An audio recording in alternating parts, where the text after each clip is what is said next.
বিশ্বকাপের সেমিফাইনালের উত্তেজনার মাঝেই আন্তর্জাতিক মঞ্চে উঠে এলো দক্ষিণ দিনাজপুরের বালুরঘাটের নাম। আর্জেন্টিনা বনাম ইংল্যান্ড ম্যাচে গ্যালারিতে দেখা গেল একটি বিশেষ পোস্টার। তাতে লেখা ছিল বালুরঘাট লাভ মেসি।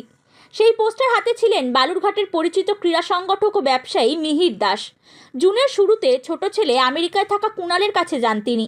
তবে পারিবারিক সফর নয়, বহুদিনের স্বপ্ন বিশ্বকাপে গ্যালারি থেকে প্রিয় দল আর্জেন্টিনার খেলা দেখার। বিশ্বাসে ভর করেই আর্জেন্টিনার সম্ভাব্য সেমিফাইনালের সূচি দেখেই আগেভাগে আটলান্টার ম্যাচের টিকিট কেটে রেখেছিলেন। শেষ পর্যন্ত সেই বিশ্বাসই সত্যি হয়। সেমিফাইনালে ওঠে আর্জেন্টিনা, আর প্রিয় দলের জার্সি গায়ে মাঠে হাজির হন মিহিরবাবু।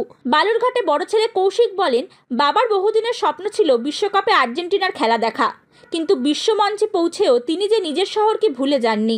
বাবা অ্যাকচুয়ালি মারাদোনার ভক্ত ছিল এবং মারাদোনার পরে এখন মেসি ভক্ত, এবং মেসিকে সামনে মাঠে খেলা দেখছে। মেসি মানে এতে এত আনন্দিত বাবা যে আমাদের ভারতীয় সময় 12:30 থেকে খেলা শুরু হয়েছে। বাবা প্রায় 1:30টার দিকে একবার ফোন করে বলছে যে এখনো 1-0 গোলে হেরে আছি, কেমন করে কি হবে, মেসি কি পারবে না। তারপর জেতার পরে আবার ফোন করে প্রচন্ড উৎসাহিত, এবং মানে সেই উচ্ছ্বাস বলে বোঝানো যাবে না।